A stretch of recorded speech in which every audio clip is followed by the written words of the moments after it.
नमस्कार सभी को। परीक्षा जंक्शन के इस प्लेटफॉर्म पे सभी का हार्दिक स्वागत है। तो चलिए आधुनिक इतिहास की तरफ आगे बढ़ते हैं। और आधुनिक इतिहास में एक हमने जो एंग्लो सिख वॉर कराया था वो सभी ने देखा भी होगा। सिख वॉर को खत्म कराने के बाद एक नया चैप्टर यानी आप अभी एक्चुअल आधुनिक भारत के इतिहास में अब प्रवेश करने वाले हैं, एंट्री करने वाले हैं। तो मैं नहीं चाहता कि आप किसी भी तरीके का कोई भी टॉपिक यहां से मिस करें, क्योंकि अब हम उस पार्टी की तरफ आगे बढ़ने वाले हैं जो आज के टाइम पे आप देखते भी हैं। एक पॉलिटिकल पार्टी हमारे वर्तमान में आज भारत में रूलिंग पार्टी तो नहीं लेकिन सबसे बड़ी अपोजिशन पार्टी है, जिसे हम बोलते हैं इंडियन नेशनल कांग्रेस। तो आज हम भारतीय राष्ट्रीय कांग्रेस को लेकर बात करने वाले हैं। और इंडियन नेशनल कांग्रेस की पार्टी के हम राजनीतिक विचारधाराओं की बात ना करके हम उस समय की बात करेंगे जब ये पार्टी बन रही थी, और इस पार्टी के बनने के समय और पार्टी के बनने से पहले इस पार्टी की आइडियोलॉजी क्या थी, और इस पार्टी की आइडियोलॉजी में ये बताया जाएगा आपको कि किस तरीके से हमारा भारत देश अब आजादी की तरफ किस रुख की तरफ काम करेगा। तो ये सारी चीजें हम यहां पर देखने वाले हैं इतिहास में।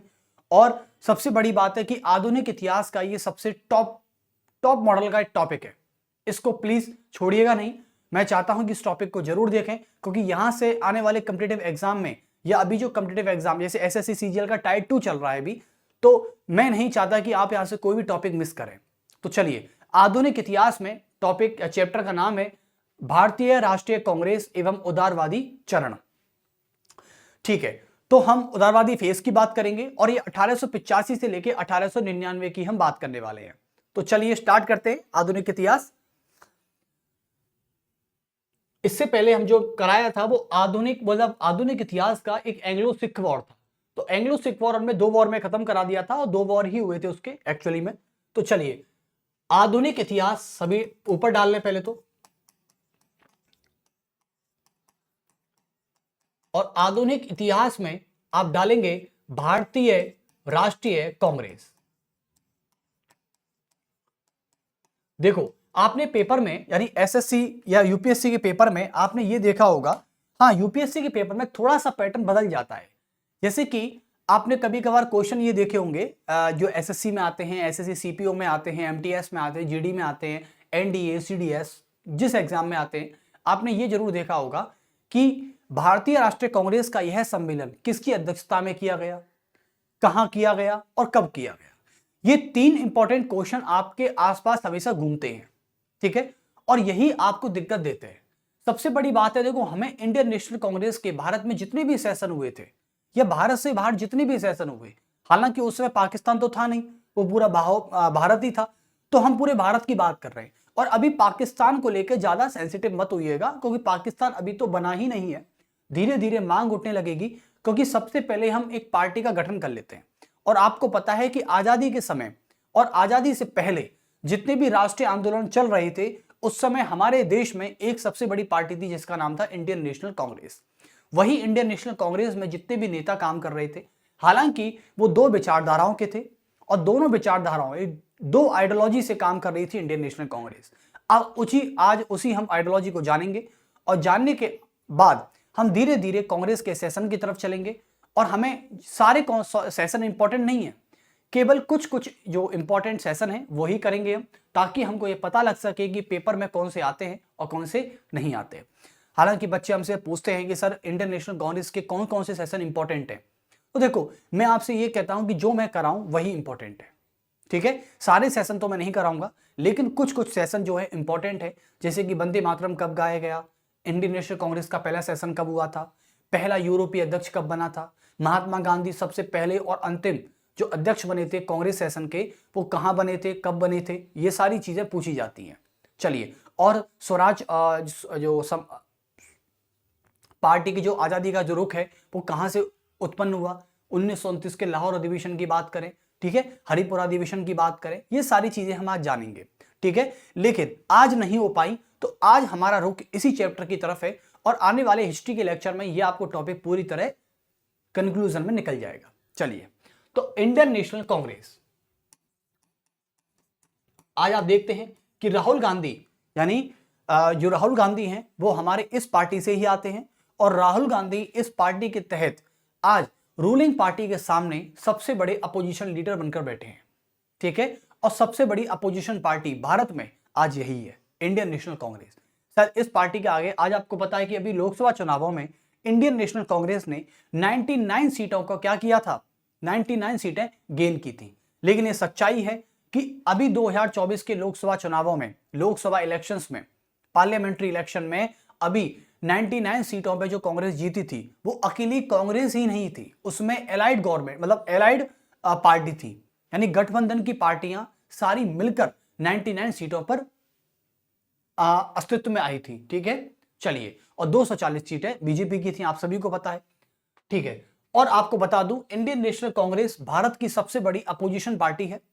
उसके अलावा जो अभी रूलिंग पार्टी है बीजेपी, भारतीय जनता पार्टी, ये बीजेपी गवर्नमेंट की जो पार्टी है बीजेपी भारतीय जनता पार्टी, ये दुनिया की, भारत की नहीं, दुनिया की सबसे बड़ी लार्जेस्ट पार्टी है।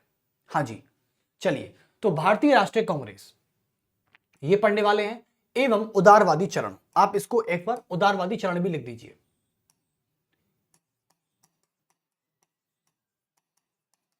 एवं उदारवादी चरण, चलिए, और ये करीबन आएगा 1885 से लेके 99 तक आएगा।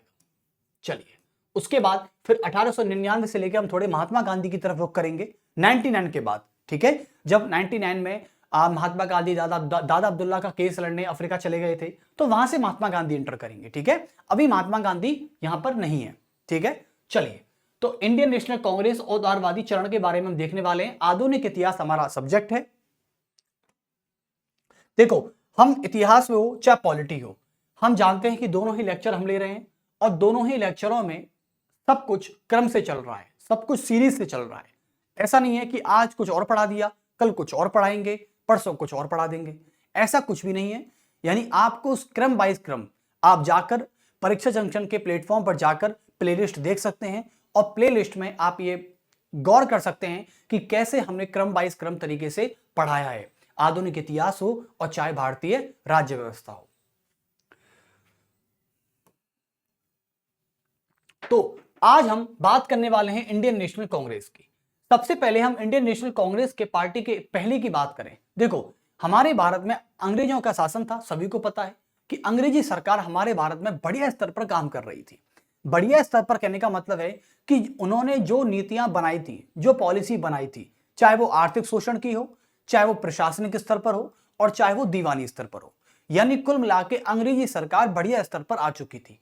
और आप सभी को पता है, जैसा मैं प्लासी, बक्सर और बंगाल के युद्धों को पढ़ा चुका हूं, और जो आंग्ल सिख युद्ध है, मैसूर युद्ध है, ये हम सब पढ़ा चुके हैं। तो इससे आपको और भी चीजें ज्यादा क्लियर हो जाती हैं कि अंग्रेजी सरकार युद्धों को जीत जीत कर कैसे अपना काम कर रही थी और कैसे अपनी भारत में एक मजबूत सरकार स्थापना कर ली थी उसने, ठीक है। अब अंग्रेजी सरकार इतनी मजबूत थी कि एक्चुअली में उनका विरोध करने के लिए जो हमारे भारत में राष्ट्रवादी नेताएं थे, राष्ट्रवादी का मतलब होता है कि देश को लेकर बहुत ही सजग रहना, यानी जो हमारा देश है, देश की चीजों से और देश को लेकर कोई कंप्रोमाइज नहीं करना, चाहे सीमा की बात हो, चाहे हम गुलामी से बाहर निकलने की बात करें, कोई भी चीज होती है वो हमेशा राष्ट्रवादी विचारधारा में आती है। और राष्ट्रवादी विचारधारा कुछ भी करवा सकती है, इस बात को याद रखें। अब हम बात करने वाले हैं इंडियन नेशनल कांग्रेस से पहले हमारे भारत में एक इंस्टीट्यूट काम करता था। उस इंस्टीट्यूट का नाम था ऑल इंडियन इंस्टीट्यूट। क्या था? ऑल इंडियन इंस्टीट्यूट, जिसको कहते हैं अखिल भारतीय संस्था। तो हमारे भारत में 1885 नहीं बल्कि 1883 के आसपास, 82-80 के आसपास एक इंस्टीट्यूट काम करता था जिसका नाम था ऑल इंडियन इंस्टीट्यूट। और all Indian institute Akhil Bharatiya संस्था में क्या थे, जितने भी राजनीतिक नेताएं थे, जो राजनीतिक नेता एक नहीं बल्कि कई सारे नेताएं, उसके अलावा जितने भी राष्ट्रवादी नेता थे, राजनीतिक नेता थे, वो सभी यहां पर एकजुट मिलकर रहते थे। तो उन्होंने क्या किया, एक ऑल इंडियन इंस्टीट्यूट बनाया जिसे अखिल भारतीय संस्था बोला गया। अब अखिल भारतीय संस्था आगे जाकर इन्हीं राजनीतिक नेताओं, जो संस्था में काम करते थे, वही राजनीतिक नेता और राष्ट्रवादी नेता आगे चलकर धीरे धीरे उन्होंने क्या किया, एक संघ का निर्माण करना चाहा। संघ का मतलब होता है यूनियन का, ठीक है, यूनियन का निर्माण करना चाहा। लेकिन यूनियन का निर्माण करने से पहले अंग्रेजी सरकार इन पर हमेशा नजर बनाए बैठी थी, क्योंकि आप सभी को पता है कि 1885 और 1857 ज्यादा दूर नहीं है, क्योंकि 1857 की क्रांति जो हमारे भारत में हुई थी, इन अंग्रेजों ने अपनी आंखों से देखा था। इन्होंने, कहते हैं ना, एक अंग्रेज अधिकारी हुए 1857 की क्रांति को लेकर उन्होंने कोट किया, और वो कोट क्या करते हैं, वो कोट ये कहते हैं कि 1857 की क्रांति में अंग्रेजी सरकार ताश के पत्तों की तरह बिखर गई थी। उन्होंने ये शब्द बोले। आप सोचिए, एक अंग्रेज अधिकारी अपनी अंग्रेजी सरकार को लेकर यह कह रहा है कि क्रांति से अंग्रेजी सरकार ताश की पत्तों की तरह बिखर गई थी। आप सोच रहे हैं कि ताश के पत्ते बिखर जाने का मतलब है कि 1857 की क्रांति यदि समय के अनुसार होती, अत्याधुनिक तरीके से होती, सोच समझ के होती, रणनीति से की जाती, तो हमें आजादी 1947 में नहीं बल्कि 1857 में ही मिल जाती। लेकिन कहते हैं कि जब समय आया तो समय के अनुसार सारी चीजें हुई, ठीक है, आहिस्ता आहिस्ता चीजें हुई। कुछ आंदोलनकारी हुए, कुछ राष्ट्रवादी नेता हुए, कुछ ऐसे नेता हुए जिन्होंने अंग्रेजी सरकार का कभी विरोध तो नहीं किया, लेकिन अंदर से वो इस बात का विरोध करते थे कि औपनिवेशिक शासन से भारत को मुक्त किया जाए। देखें, तो इंडियन नेशनल कांग्रेस बाद में आई है, इससे पहले एक अखिल भारतीय संस्था काम करती थी। तो इससे पहले मैं यहां पर लिखने जा रहा हूं सभी के लिए, चलिए तो यहां से स्टार्ट कर लेते हैं। तो लिखेंगे भारत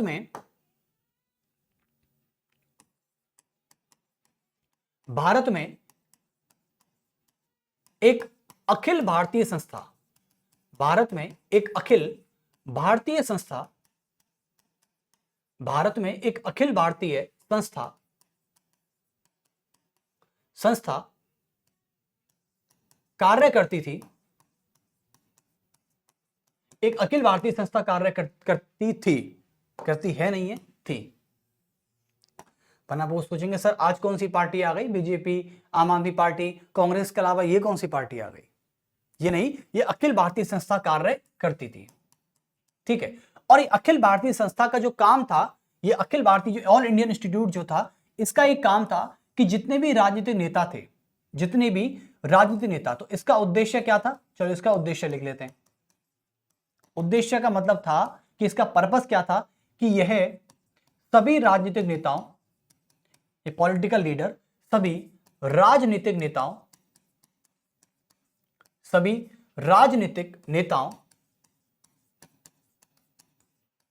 एवं सभी राजनीतिक नेताओं एवं राष्ट्रवादी नेताओं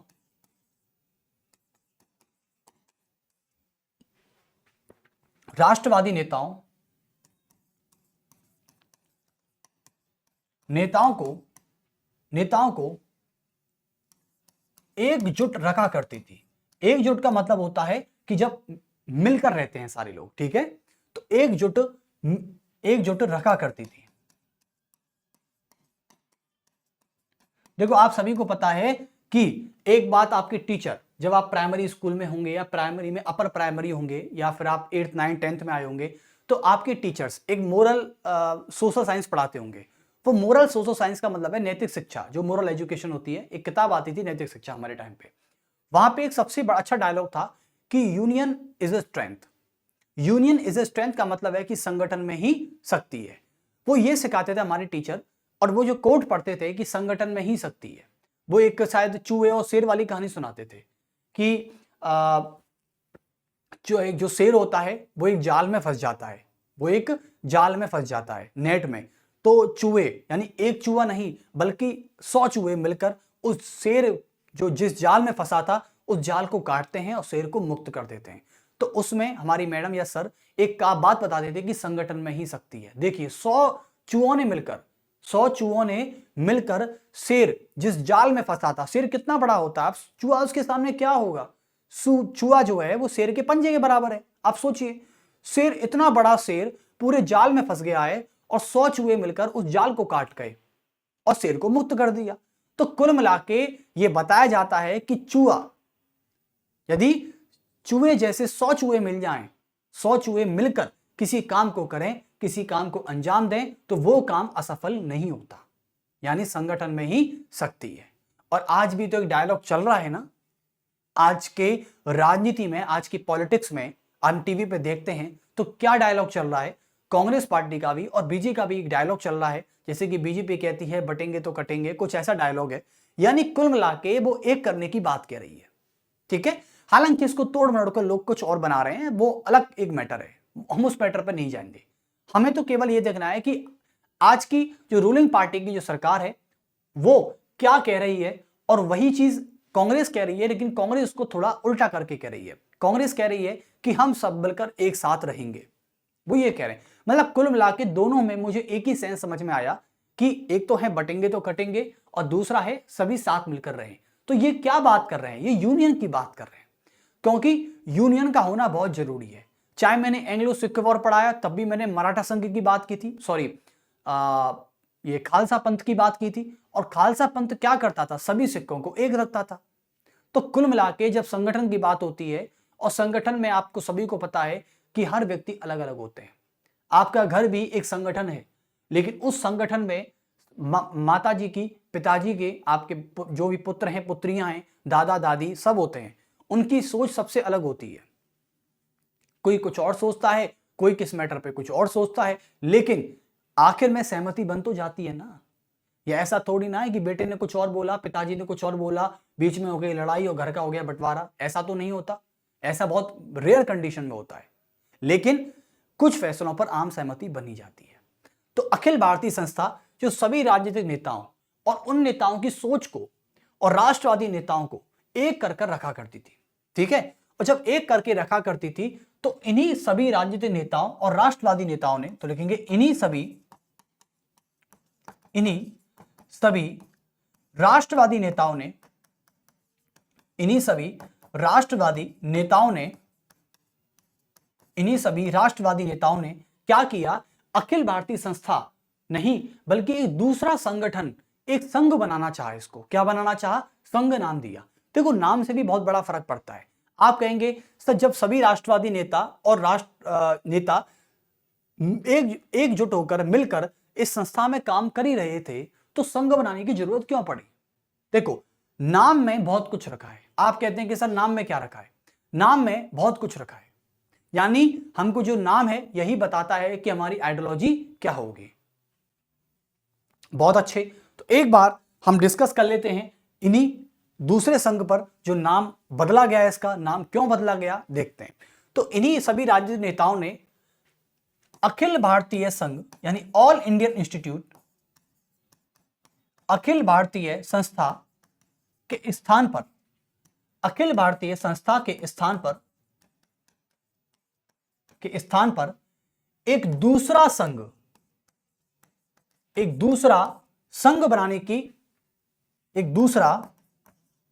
संघ बनाने को लेकर प्रयासरत हुए, बनाने को लेकर प्रयासरत हुए। चलिए तो एक, हाँ लेकिन एक बहुत बड़ी न्यूज है आपके लिए और मैं उसको बताना भी चाहूंगा। न्यूज कुछ ऐसी है कि कल हम एक बहुत इंटरेस्टिंग चैप्टर लाने वाले हैं, मतलब इन सब से अलग है, आप इसमें मत जोड़ना इसे। यानी हम पॉलिटी और हिस्ट्री तो पढ़ाते ही हैं, लेकिन इसके साथ हम कल एक आपको चीज बताने वाले हैं। जो बच्चे हमसे संविधान पढ़ रहे हैं, संविधान को पढ़ने के लिए मैं मानता हूं कि शायद वो चीज आप जान लें और आपको उस चैप्टर में इतना मजा आने वाला है शायद, जिसका मैं बता रहा हूं कि बहुत लोग उसको देखने भी वाले हैं। हम एक कल चैप्टर लाने वाले हैं मनुस्मृति के ऊपर, यानी जो मनु हैं, जिनको आप भारतीय प्राचीन भारत के सबसे पुराने विचारक की बात करें, प्राचीन विचारक की बात करें, मनु हुए, और पाश्चात्य विचारकों की बात करें तो वेस्टर्न फिलोसफर में सबसे बड़े फिलोसफर हुए, उनका नाम है सुकरात। वही भारत की बात करें तो मनु हुए, यानी महाभारत युद्ध से भी 20 वर्ष पहले की बात कर रहा हूं मैं, और 600 ईसा पूर्व उनका जन्म की बात कर रहा हूं। तो मनु, हम कल मनु के संविधान की बात करेंगे और मनु के संविधान को भारत के संविधान से जोड़ेंगे। तो कल आपको यह पता चलेगा कि मनु ने क्या क्या बोला था। हम कल उसके ऊपर लेक्चर लाना, आप टैगलाइन देख लेना हमारी, ठीक है। इस चैनल के माध्यम से आप टैगलाइन देख लेना, मैं मानता हूं कि वो आपको शायद टैगलाइन बहुत अच्छी लगेगी, इससे आपको समझ में आ जाएगा, ठीक है। कुल मिला के ये कल आएगा, आज नहीं। तो इन्हीं सभी राष्ट्रवादी नेताओं ने एक ऑल इंडियन इंस्टीट्यूट के स्थान पर एक दूसरा संघ बनाने को प्रयासरत हुए, लेकिन कहा जाता है कि यह प्रयास क्या राष्ट्रवादी नेताओं का ही था? क्या ये संघ बनाने जा रहे थे, दूसरा इसका नाम परिवर्तन करने जा रहे थे, क्या मुझे बताइए, क्या यह प्रयास हमारे भारतीय राष्ट्रवादी नेताओं ने और भारतीय राजनीतिक नेताओं ने किया था? इंडियन पॉलिटिकल लीडर ही कर रहे थे इसमें काम, या कोई नेशनलिस्ट लीडर कर रहे थे? राष्ट्रवादी को बोलते हैं नेशनलिस्ट, नेशनलिस्ट लीडर कर रहे थे? नहीं, इसमें एक अंग्रेज अधिकारी भी शामिल था। उस अंग्रेज अधिकारी का नाम था, मैं आपको बताना चाहूंगा। चलिए, तो पहले संघ के रूप में बात करते हैं 1883 की। 1883 ईस्वी में 1883 ईस्वी में एक अंग्रेज अधिकारी हुआ जिसका नाम था एओ ह्यूम। इसको बोलते हैं ऑक्टेवियम, ए को बोलते हैं ऑक्टेवियम ह्यूम। तो एओ ह्यूम जो अंग्रेज अधिकारी था, इस अंग्रेज अधिकारी की सहायता से सभी राष्ट्रवादी नेताओं और जितने भी राजनीतिक नेता थे, उन्होंने मिलकर एक इंडियन नेशनल, एक क्या बनाया, इंडियन नेशनल यानी अखिल भारतीय कॉन्फ्रेंस बनाया। तो इसे बोलते हैं all Indian conference, Akhil Bharatiya conference. चलिए, तो एक संघ का नाम बनाया 1883 में, और यह किसने बनाया? हालांकि प्रयासरत तो थे, मैं आपको बताता हूं, प्रयासरत तो थे, तो प्रयासरत की हम बात करते हैं, लेकिन ऑल इंडियन कॉन्फ्रेंस बना, ठीक है। तो 1883 में इसका नाम हुआ अखिल भारतीय कॉन्फ्रेंस, अखिल भारतीय कॉन्फ्रेंस। एक अखिल भारतीय कॉन्फ्रेंस हो गया, ठीक है, ऑल इंडियन कॉन्फ्रेंस, इसका नाम ये हो गया। लेकिन 1883 से निकलकर जब हम 1884 में आए तो इसका नाम कर दिया गया इंडियन नेशनल यूनियन, ठीक है। अब जब ये आगे आगे बढ़ा तो 1884 में, 1884 ईस्वी में इसका नाम क्या कर दिया गया? इसका नाम कर दिया गया इंडियन नेशनल यूनियन।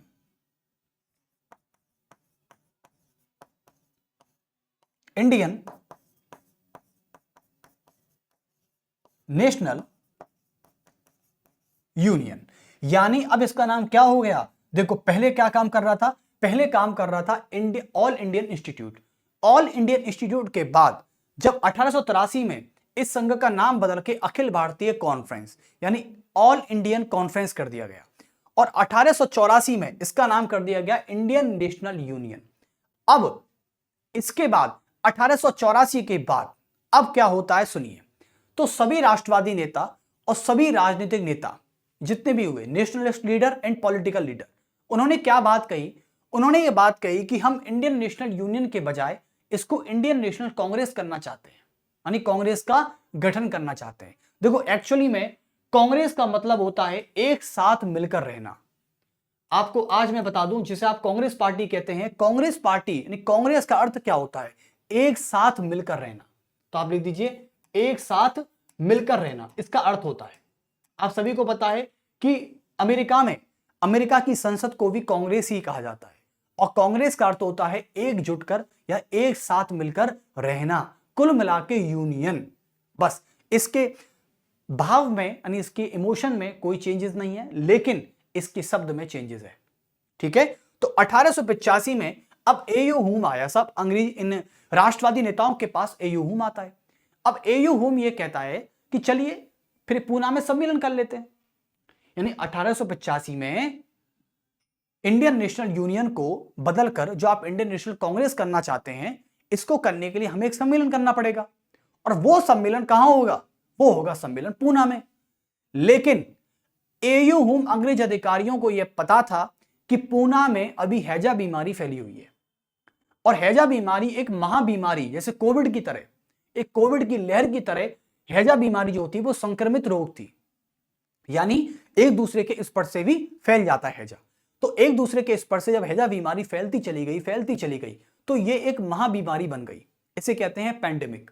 और पूना में उस समय हैजा बीमारी फैली हुई थी। तो हैजा बीमारी के कारण अंग्रेज अधिकारी एयू हुम ने क्या किया? पूना से Indian national Congress, Indian national जो कांग्रेस का सेशन होना था उसको रद्द किया, और इंडियन नेशनल कांग्रेस के सेशन को बंबई में आयोजित करने का प्रस्ताव पारित कर दिया। तो अंग्रेज अधिकारी एयू हुम बोलता है कि अब पूना में हैजा बीमारी के फैलने के कारण इस सेशन को सब कहां आयोजित किया जाएगा? बंबई में आयोजित किया जाएगा। पहले मुंबई को बंबई कहते थे, ठीक है, बॉम्बे, तो उसको बंबई में आयोजित किया जाएगा। चलिए, अब सभी राजनीतिक नेता और सभी राष्ट्रवादी नेता बंबई की तरफ चल पड़े, ठीक है, बंबई में जाके बैठ गए। अब कहां बैठे ये बात आपको मैं सेशन के दौरान बताऊंगा। अभी आप इतना जान लीजिए कि इंडियन नेशनल यूनियन को फिर आगे क्या किया? इंडियन नेशनल यूनियन को आगे जाके क्या इसमें बदल दिया? यहां से थोड़ा सा अलग लेते हैं क्योंकि फिर मिक्स हो जाएगा ये। चलिए, तो इंडियन नेशनल यूनियन का नाम बदल के क्या कर दिया गया? इंडियन नेशनल कांग्रेस कर दिया गया। जो आज आप पार्टी देख रहे हैं जिसमें राहुल गांधी, जिनकी अध्यक्ष सोनिया गांधी है ना, और जो खड़गेकर की बात करते हैं है ना, उनकी बात करें तो वो ये सब अलग अलग है, मतलब ये सब एक ही पार्टी से हैं। तो इंडियन नेशनल कांग्रेस कर दिया गया।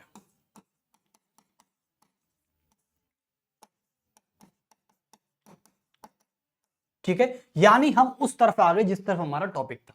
तो इंडियन नेशनल कांग्रेस का गठन कब किया गया? इंडियन नेशनल कांग्रेस का गठन किया गया 1885 में। अब आपसे पूछे कि जो आज की पार्टी काम कर रही है इंडियन नेशनल कांग्रेस, जिसे कांग्रेस पार्टी आप कहते हैं, इसका गठन कब किया गया था? 1885 में किया गया था। और एक्चुअली मैं आपको बता दूं, इंडियन नेशनल कांग्रेस का गठन पूना में होना था, लेकिन पूना में हैजा महाबीमारी के फैलने के कारण, पैंडेमिक के कारण इसका आयोजन बंबई में किया गया और इंडियन नेशनल यूनियन का नाम बदलकर इंडियन नेशनल कांग्रेस कर दिया गया। ठीक है, तो एक्चुअली में ये लिखेंगे यहां पर, आप यहां लिख सकते हैं कि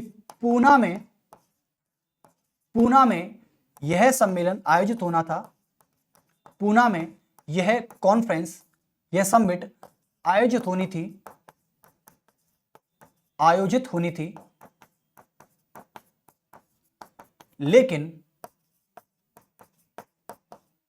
लेकिन हैजा बीमारी के कारण, बस इतना लिख दें आप समझ जाएंगे।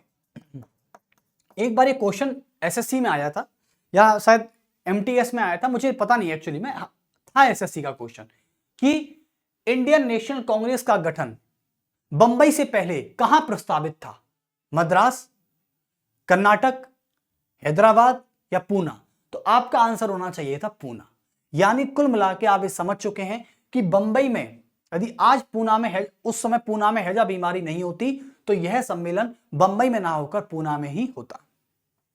तो 1885 में इंडियन नेशनल कांग्रेस का गठन किया गया और इंडियन नेशनल कांग्रेस का गठन बंबई में किया गया। कहां किया गया? बंबई में। तो पूना में हैजा बीमारी, तो इसके कारण यह रद्द किया गया, लेकिन इसका आयोजन कहां किया गया? फिर इसका आयोजन हुआ बंबई में, बंबई। अब सबसे वेरी वेरी इंपॉर्टेंट जो क्वेश्चन आपसे पूछा जाएगा, यहां तक आप सभी क्लियर हैं? बहुत अच्छे। यानी बंबई का नाम दूसरी बार लिया जाएगा, पहला नाम आएगा पूना का, लेकिन पूना में आप हैजा बीमारी को ही बता देना।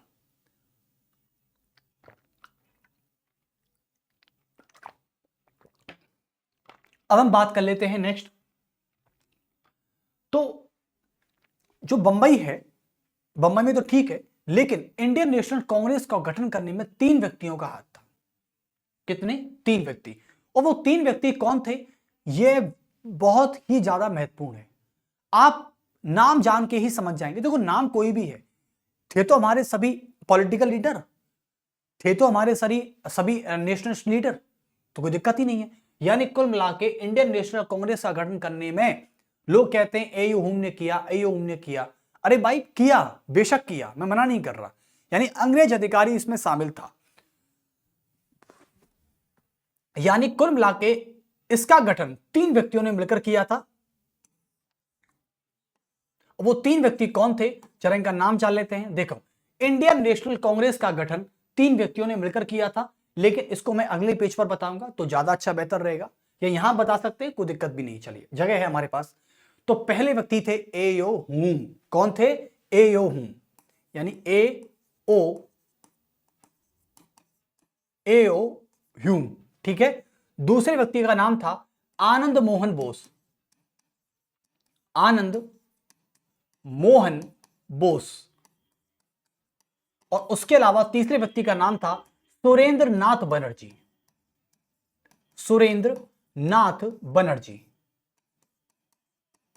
याद रखना एक चीज मेरी कि ये जो हैं ये तीन व्यक्ति थे, सुरेंद्र नाथ बनर्जी, आनंद मोहन बोस और एओ हुम। ठीक है, ये तीन व्यक्तियों का हाथ था इंडियन नेशनल कांग्रेस का गठन करने में, पहले और दूसरे, और ये हुए आपके तीसरे। यानी आपसे क्वेश्चन पूछा जाएगा कि इंडियन नेशनल कांग्रेस का गठन करने में एयू हुम के अतिरिक्त उन दोनों व्यक्तियों का नाम बताइए, तो आपका आंसर होना चाहिए। या फिर यह पूछा जाएगा कि इंडियन नेशनल कांग्रेस का गठन जो कि 1885 में हुआ था, या इंडियन नेशनल कांग्रेस का गठन करने में किन दो भारतीयों का हाथ था, तो आपसे क्वेश्चन पूछा जाएगा इस तरीके का, तो आपका आंसर होना चाहिए आनंद मोहन बोस और सुरेंद्र नाथ बनर्जी।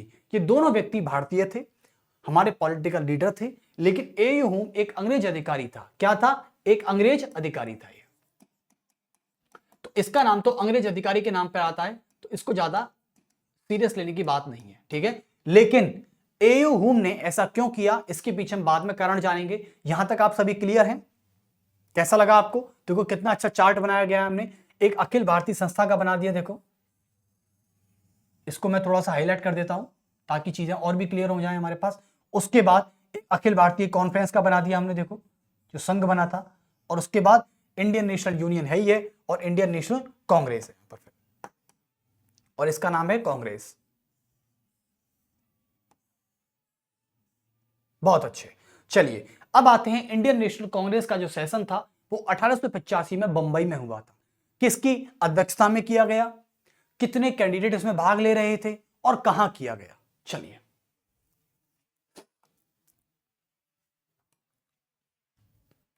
तो यहां पर लिख देंगे आप, देखो 1885 ईस्वी में Indian national Congress, Indian national Congress, Indian national Congress का गठन किया गया था 1885 में। किन किन व्यक्तियों ने किया था भाई? ये तीन व्यक्तियों ने मिलकर किया था। उनका नाम है, मैं यहां पर दोबारा लिख देता हूं, एओ हुम, एओ हुम थे। उसके अलावा दूसरे का नाम था आनंद मोहन बोस, आनंद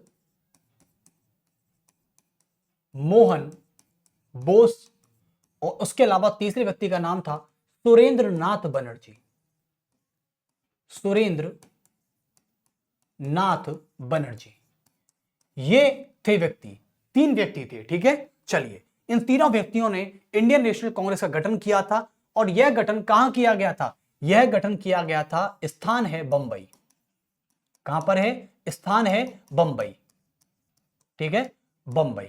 और इसके नीचे आप नोट डाल के देख सकते हैं कि लिखेंगे यह सम्मेलन, यह सम्मेलन, यह सम्मेलन पूना में, यह सम्मेलन पूना में ऑर्गेनाइज यानी आयोजित होने वाला था, आयोजित होने वाला था,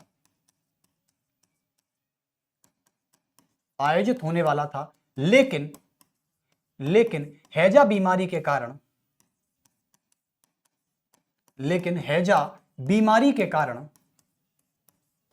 लेकिन हैजा बीमारी के कारण इसे स्थगित किया गया, इसे यानी एक्सटेंड यानी पोस्टपोन कर दिया गया, स्थगित किया गया,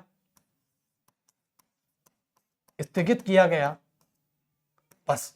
और इसे कहां किया गया? फिर इसे बंबई में आयोजित किया गया। ठीक है, अब बंबई की बात समझ में आ गई आपको? ठीक है, तो स्थान बंबई था, लेकिन बंबई में कहां था? बंबई तो बहुत बड़ा है, सड़क पर था, किसी टेंट हाउस में था, किसी धर्मशाला में था, कोई यूनिवर्सिटी में था, कोई कॉलेज में था, कहां था भाई?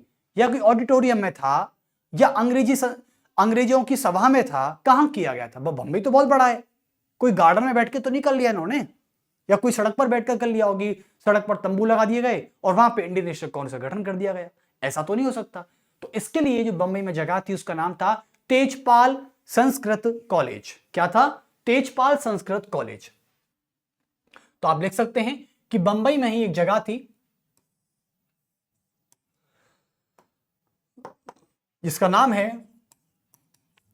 तेजपाल संस्कृत महाविद्यालय, तेजपाल संस्कृत महाविद्यालय यानी कॉलेज। चलिए बहुत बढ़िया। तो तेजपाल संस्कृत महाविद्यालय बंबई में इसका कहां किया गया था, आयोजन किया गया था। उसके बाद नेक्स्ट बात आती है, इसमें कितने लोगों ने भाग लिया था। इसमें करीबन 72 लोगों ने, करीबन नहीं है फिक्स है, 72 शहरों के प्रतिनिधि इसमें नेता बनकर आए थे। तो आप लिख सकते हैं कि 72 शहरों के प्रतिनिधि, 72 शहरों के प्रतिनिधि, रिप्रेजेंटेटिव, 72 शहरों के प्रतिनिधि, यानी 72 प्रतिनिधि इसमें हिस्सा लेने आए थे, याद रखना। चलिए उसके बाद और बात करें तो इसके अध्यक्ष कौन थे। भाई कोई भी सेशन जब होता है, कोई भी मीटिंग जब होती है, आपको पता है आज भी कि जब प्रधानमंत्री नरेंद्र मोदी कोई मीटिंग करते हैं तो वो उसके खुद अध्यक्ष बन जाते हैं, ठीक है। यानी कुल मिला के मीटिंग को चेयर कौन कर रहा था, सवाल यह है। तो इंडियन नेशनल कांग्रेस के पहले सेशन जो तेजपाल संस्कृत महाविद्यालय बंबई में हुआ था, जिसमें 72 कैंडिडेटों ने भाग लिया था, उसकी अध्यक्षता करने वाले कौन थे, डब्ल्यूसी बनर्जी, जिनको कहते हैं व्योमेश चंद्र बनर्जी। चलिए इनको शॉर्ट में कहा जाता है डब्ल्यूसी बनर्जी। कभी कभी पेपर में शॉर्ट भी आ जाता है, पेपर में कभी कभी शॉर्ट आ जाता है। तो डब्ल्यूसी बनर्जी, जिनको कहा जाता है व्योमेश चंद्र बनर्जी, व्योमेश चंद्र बनर्जी, समझ गए आप। चलिए इसको लॉक कर देते हैं। तो यहां तक आप क्लियर हैं सभी, अध्यक्ष हैं, कैंडिडेट हैं, कहां है, स्थान है, कब हुआ, किसने किया, ये सारी चीजें आपको यहां पर क्लियर हो चुकी हैं, ठीक है। चलिए और आनंद मोहन बोस का नाम याद रखना, ये भारतीय हैं। सुरेंद्र नाथ बनर्जी का नाम याद रखना, और एक ए होम का नाम भी याद रखना ही आपको। यहां तक किसी को कोई दिक्कत, यहां तक कोई दिक्कत होनी भी नहीं चाहिए। अच्छा अब हम आगे बात कर लेते हैं। तो इंडियन नेशनल कांग्रेस को आप समझ चुके हैं, लेकिन इंडियन नेशनल कांग्रेस के बाद आपके सामने एक आता है उदारवादी चरण। क्या आता है, इनका उदारवादी चरण। ये उदारवादी चरण का मतलब क्या है, देखो इंडियन नेशनल कांग्रेस जब बनी थी उस समय तो 72 कैंडिडेट थे। उनमें से मैं काफी सारे जो फेमस थे, जो प्रचलित थे, उन कैंडिडेटों के नाम लिख लेते हैं। हालांकि मैं 72 नाम नहीं लिखाऊंगा, आप सभी को पता है 72 नाम तो शायद याद नहीं रहते, लेकिन हाँ मुझे कुछ प्रचलित कैंडिडेटों के नाम याद हैं, ठीक है। उनको लिख लेते हैं एक बार कि कौन कौन इसमें शामिल थे, ताकि जब हमारे सामने कोई नया नाम आएगा तो हमें यह पहचान रहेगी कि इस व्यक्ति का नाम तो हमने सुना सुना है, यानी ये बंबई में बैठा हुआ था, कांग्रेस सेशन में बैठा हुआ था। तो चलिए एक बार उनके नाम लिख लेते हैं। जैसे नाम है, यहां से स्टार्ट कर लेते हैं। तो नाम है, खुद व्योमेश चंद्र बनर्जी तो ही हैं, तो डब्ल्यूसी बनर्जी। डब्ल्यूसी बनर्जी के अलावा थे सुरेंद्र नाथ बनर्जी, खुद ही सुरेंद्र नाथ बनर्जी थे जिन्होंने इसका गठन किया था, सुरेंद्र नाथ बनर्जी। सुरेंद्र नाथ बनर्जी के अलावा आनंद मोहन बोस,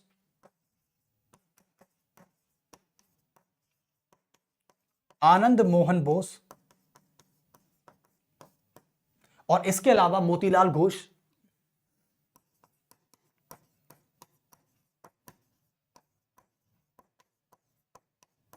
मोतीलाल घोष के अलावा और कौन थे, सुब्रमण्यम अय्यर,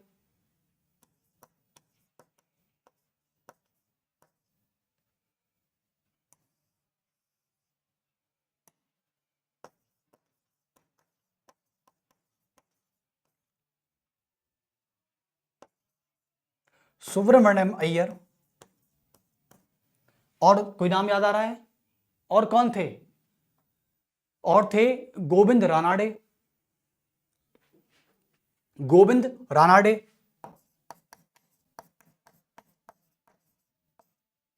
गोविंद रानाडे, और कौन थे, डॉक्टर गोपाल कृष्ण गोखले, जो कि महात्मा गांधी के क्या कहे जाते हैं, पॉलिटिकल टीचर कहे जाते हैं, गोपाल कृष्ण गोखले,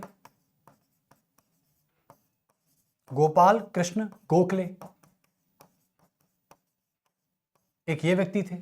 और कोई नाम याद आ रहा है, मोतीलाल नेहरू नहीं, मोतीलाल घोष को ही रखेंगे, ठीक है। तो ऐसे कुछ बड़े बड़े नेता, बड़े बड़े पॉलिटिकल लीडर यहां पर बैठे हुए थे, ठीक है। चलिए तो यहां तक किसी को दिक्कत, ये तो देखो फैक्चुअल डेटा है, ये फैक्चुअल डेटा में कोई डिबेट नहीं होती है, लेकिन डिबेट तो आगे होगी भाई साहब।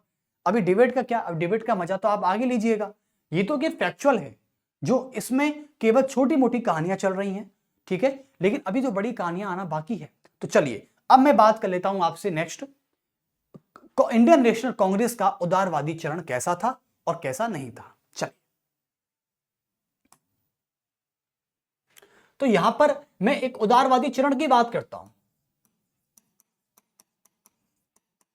उदारवादी चरण, और ये उदारवादी चरण जो है ना, ये लगभग 85 में स्टार्ट ही हो गया था। अच्छा, उदारवादी चरण और इंडियन नेशनल कांग्रेस का, अब मैं इसमें शॉर्ट में लिखने वाला हूं आईएनसी, बड़ा नहीं लिखूंगा। तो आईएनसी का उदारवादी चरण क्या कहता है? देखो एक बात, उदारवादी चरण मैं घर से बात करता हूं, ठीक है। इंडियन नेशनल कांग्रेस का उदारवादी चरण तो हम समझेंगे ही, लेकिन अच्छा आपने, आपके घर में देख लेते हैं, चले आपके घर में, यानी आप जो मुझसे लेक्चर ले रहे हैं, मैं उनकी बात कर रहा हूं, आप सभी के घर में, ठीक है, एक ऐसा ऐसा माहौल होगा जैसे कि हर माँ बाप के जो संतानें होती हैं, मान लो 2 संतानें हैं, 3 संतानें, ठीक है, तो क्या होता है कि तीनों संतानें, एक दादी हमारी कहा करती थी कि बेटा 5 उंगली समान नहीं होती, यानी छोटी बड़ी होती हैं, ठीक है, मतलब अंतर होता है इनमें कुछ, तो 5 उंगलियां समान नहीं होती, यानी माँ बाप से पैदा हुई संतान भी समान नहीं हो सकती, कुछ अंतर तो होगा, बाई नेचर हो सकता है, कोई मोटा है कोई पतला है, तो इस प्रकार से फर्क हो सकता है, ठीक है, फिजिकल डिफरेंस हो सकता है, आइडियोलॉजिकल डिफरेंस हो सकता है, तो कुल मिला के डिफरेंसेस बहुत सारे हमारे सामने। अब सवाल ये पैदा होता है हमारे सामने कि माँ बाप की मान लो 3 संतानें हैं और एक ही घर में है, सीधी बात है, परिवार है पूरा। अब परिवार है तो कुल मिला के मान लो एक्स नाम के बेटे की विचारधारा कुछ अलग है, वो क्या करता है, वो माँ बाप से जो डिमांड करता है, यदि उसे कुछ भी चाहिए, वो हमेशा दायरे में रहकर करेगा, शांति से करेगा। क्या करेगा? शांति से करेगा, यानी उसको वो चीज यदि माता पिता नहीं भी देते हैं तो वो शांत बैठ जाएगा, हल्ला उल्ला नहीं करेगा, शोर नहीं करेगा, चिल्लाएगा नहीं, ठीक है, रोएगा नहीं, केवल कहेगा और माता पिता उसका जो भी रेस्पॉन्स करेंगे वो मान जाएगा, ठीक है। ये तो होता है बिल्कुल नरम स्वभाव का कि भाई इसने कोई हिंसा नहीं की।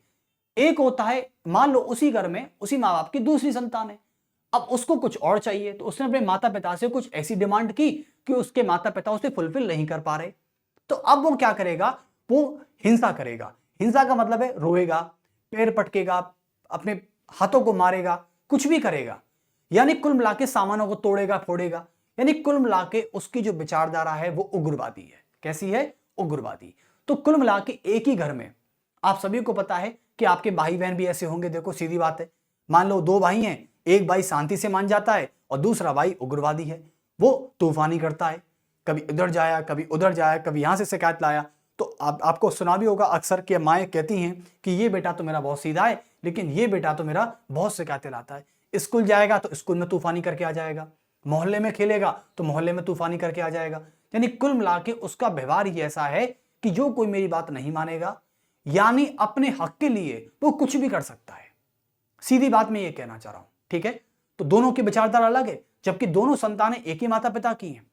अब ऐसे ही उदारवादी चरण का मतलब होता है पहले वाला बच्चा, जो ये कह रहा था कि मैं कहूंगा माता पिता से, माता पिता ने कुछ रेस्पॉन्स किया कि बेटा अभी नहीं, 7-8 दिन बाद ये चीज आपके सामने आ जाएगी या नहीं आएगी, क्योंकि महंगी है, कैसी भी है, ठीक है, या दूर जाना पड़ेगा। तो माँ ने जवाब दिया कि बेटा हम नहीं ला सकते, तो वह चुप हो गया, उसने समझा कंडीशन को, तो वही उसी को कहते हैं उदारवादी चरण। यानी उदारवादी चरण का मतलब है कि इंडियन नेशनल कांग्रेस का वह चरण जो अंग्रेजों से नियम के दायरे में रहकर और अहिंसा का प्रयोग कर कर अपनी मांगों को बढ़ावा देते हैं, ठीक है, यानी जो हिंसा नहीं करते, जो नियम के दायरे में रहते हैं, ठीक है। चलिए, तो आप लिख सकते हैं कि यह चरण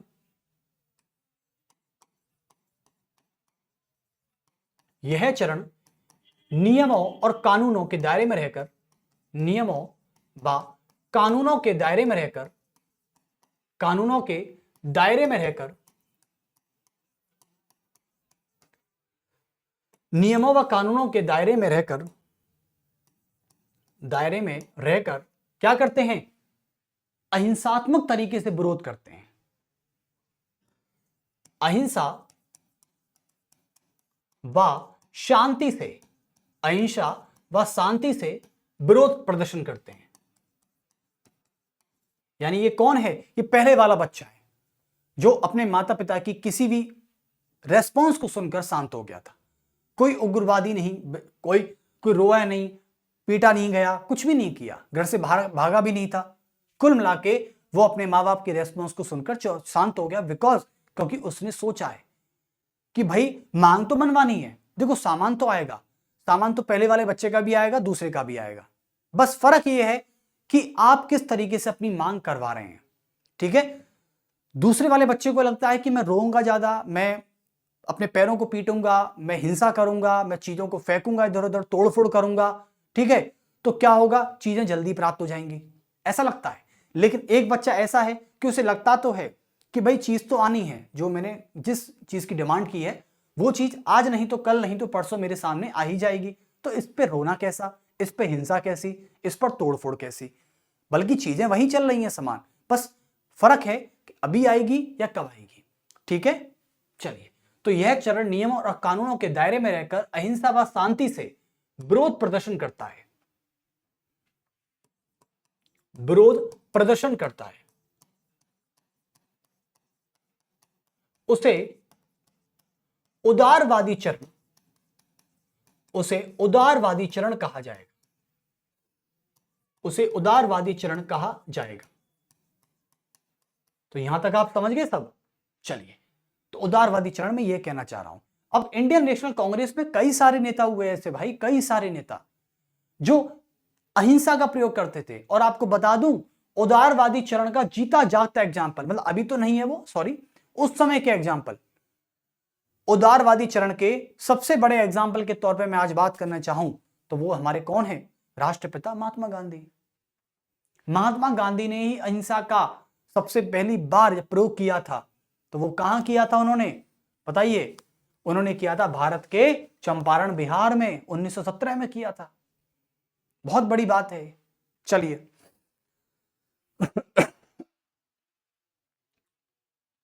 ओके, अब आते हैं एयू हुम की बात करते हैं। एक बार मैं पिछले पेज पर जाना चाहता हूं और आपसे एक क्वेश्चन पूछना चाहता हूं, आप मुझे क्वेश्चन का जवाब दीजिएगा। इंडियन नेशनल कांग्रेस का जब गठन 1885 में किया गया था, सभी को पता है, मतलब अब तो पता ही है ना, जब मैंने पूरा लिख चुका हूं। ठीक है, तो 1885 में जब इंडियन नेशनल कांग्रेस का गठन एयू हुम ने किया था, तो ये क्यों किया था? इसके पीछे एयू हुम क्या सोच रहा था कि मैं इसका गठन क्यों करूं, वो भी भारतीयों के लिए?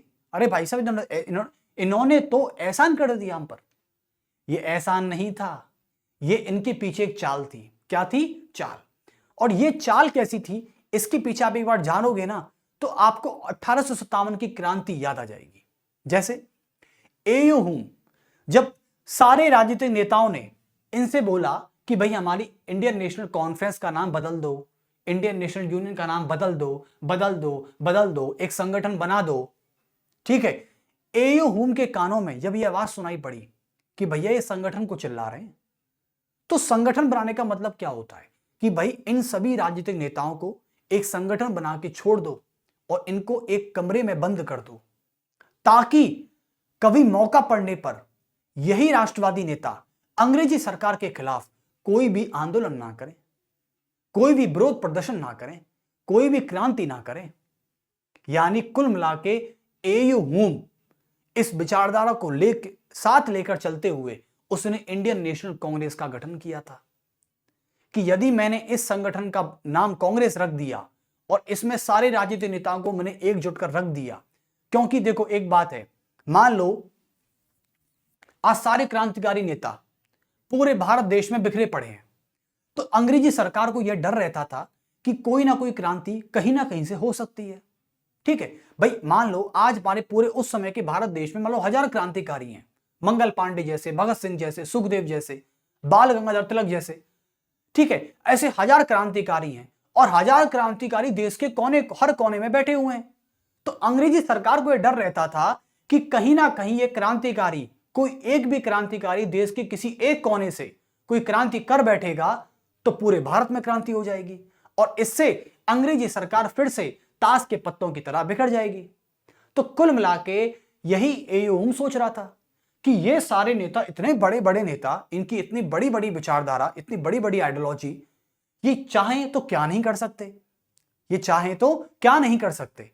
तो इसलिए ऐसा करते हैं कि इन बड़े बड़े नेताओं को एक संगठन में बांध कर रख देते हैं। इनकी भी संतुष्टि हो जाएगी कि भैया अंग्रेजी सरकार ने इनकी डिमांड मान ली और हमारा भी काम हो जाएगा। तो एक्चुअली में एयू हुम अंग्रेजी सरकार को बचाने के लिए, अंग्रेजी सरकार को फिर से ताश के पत्तों के बिखरने से बचाने के लिए एयू हुम ने क्या किया, इनको एकजुट करना समझा कि कल को ये बड़े बड़े नेता किसी देश के हर एक कोने से क्रांति ना कर बैठें। और अंग्रेजी सरकार की बचाव की इसी अवधारणा को एयू हुम ने सेफ्टी वॉल्व की आइडियोलॉजी कहा। क्या कहा? Safety valve. याद रखना, एक क्वेश्चन यूपीएससी में बार बार पूछा जा सकता है कि सेफ्टी वॉल्व की अवधारणा किसके द्वारा प्रस्तुत की गई थी, तो वो था एयू हुम। सेफ्टी वॉल्व का मतलब होता है बचाव की अवधारणा, यानी अपनी सेफ्टी करना। चलिए तो यहां पे लिख देते हैं, लिखें एयू हुम की सेफ्टी वॉल्व की अवधारणा। एयू हुम की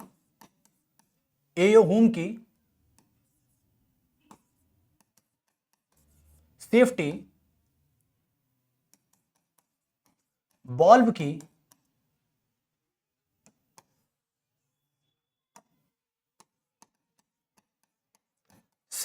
की अवधारणा। और सेफ्टी वॉल्व की अवधारणा में एक बार जान लेते हैं अच्छे से। तो यहां आप लिख सकते हैं सेफ्टी वॉल्व की अवधारणा में कि एयू हुम, लिखेंगे कि एयू हुम अंग्रेजी सरकार को बचाने के लिए, यानी 1857 जैसी किसी भी क्रांति से बचाने के लिए, तो लिखेंगे कि एयू हुम अंग्रेज अधिकारी, एयू हुम अंग्रेज अधिकारी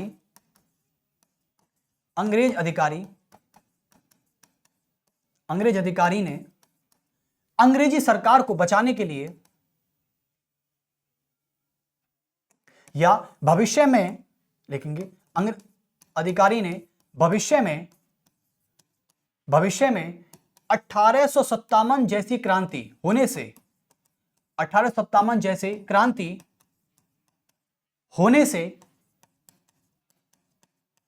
से अंग्रेजी सरकार को बचाने के लिए,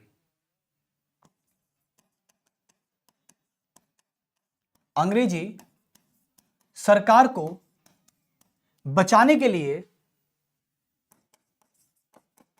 अंग्रेजी सरकार को बचाने के लिए जिस इंडियन नेशनल कांग्रेस का गठन किया था, जिस इंडियन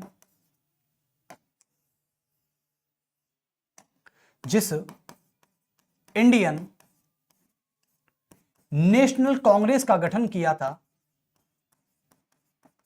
इंडियन नेशनल कांग्रेस का गठन किया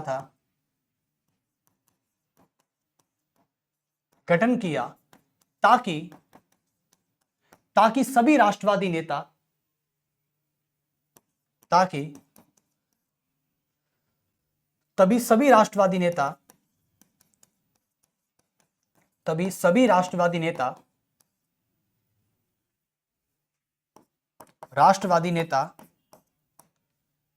एकजुट मिलकर रहें और ऐसी क्रांति ना हो।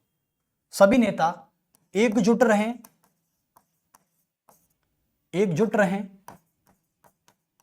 और ऐसी कोई क्रांति ना हो,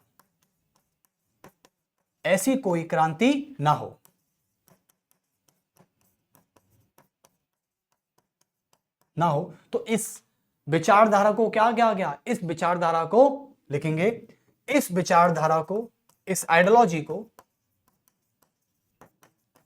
इस विचारधारा को सेफ्टी वॉल्व की अवधारणा कहा गया। सेफ्टी वॉल्व की अवधारणा कहा गया।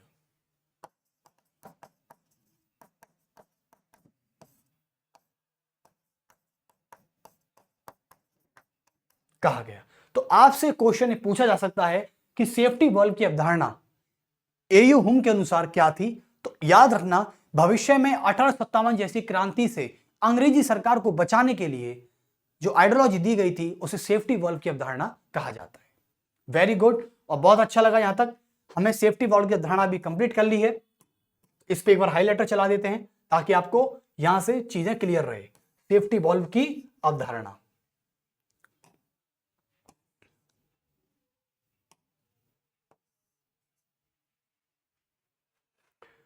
चलिए, तो बहुत इंपॉर्टेंट है, याद रखना। और ये पेपर में पूछी जा सकती है सेफ्टी वॉल्व।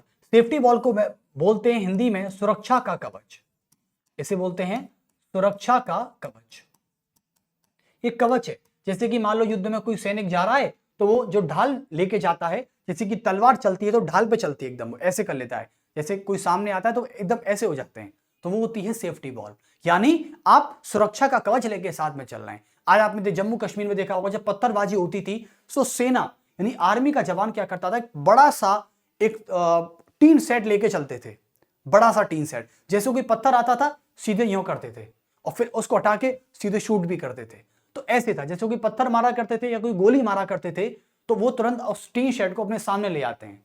वही सुरक्षा का कवच है, ठीक है। इसे बोलते हैं सेफ्टी वॉल्व। बहुत बढ़िया। और कल से हम इंडियन नेशनल कांग्रेस के सेशन कराएंगे। कल से यानी नेक्स्ट लेक्चर जो हमारा होगा कल आज हो भी, तो वहीं से हम इंडियन नेशनल कांग्रेस के सेशन को कराएंगे। और सेशन केवल इंपॉर्टेंट होंगे, केवल इंपॉर्टेंट सेशन, जैसे कि पहला, दूसरा, तीसरा, चौथा, ये तो इंपॉर्टेंट है। उसके अलावा छठवां, ये इंपॉर्टेंट है। महात्मा गांधी वाला इंपॉर्टेंट है। और अंबिका चरण मजूमदार वाला इंपॉर्टेंट है। ये सारे, जहां वंदे मातरम वाला, राष्ट्रगान वाला, ये सारे इंपॉर्टेंट इंडियन नेशनल कांग्रेस के सेशन थे। कहां हुए थे, कब हुए थे, किसकी अध्यक्षता में हुए थे, किसकी प्रेसिडेंसी में हुए थे, ये सारी चीजें आपको नेक्स्ट लेक्चर में बताई जाएंगी। और यहां आपको कैसा लगा, अभी तक हमने जितना चीज जानी, हमने बहुत अच्छा भी लग रहा है हमको, क्योंकि हम एक्चुअल आधुनिक इतिहास में आ चुके हैं। यहां पे हम युद्ध नहीं, अब वहां पर अंग्रेजी सरकार वर्सेस इंडियन नेशनल कांग्रेस और वर्सेस राष्ट्रवादी नेताओं का जिक्र करने वाले हैं। तो आप समझ लीजिए कि हम अब आधुनिक इतिहास में, यानी आंखें खोलकर रखना, कान खुले रखना अपना, क्योंकि कानों से सुनाई देगा और आंखें आपको संकेत देंगी। चलिए, तो फिर मिलते हैं आपसे नेक्स्ट लेक्चर में, और इससे आगे की तरफ आगे बढ़ने वाले हैं। और जैसा मैंने बताया था, हम मनुस्मृति के ऊपर एक बहुत अच्छा लेक्चर लाने वाले हैं, जो कि हमारे पॉलिटिकल फिलॉसफर हुए। चलिए, पॉलिटिकल फिलॉसफर हैं, स्पिरिचुअल फिलॉसफर हैं, कई सारे। तो मनुस्मृति के तहत संविधान की बात भी करने वाले हैं, ठीक है। चलिए, फिर मिलते हैं आपसे नेक्स्ट लेक्चर में। सभी को मेरा नमस्कार।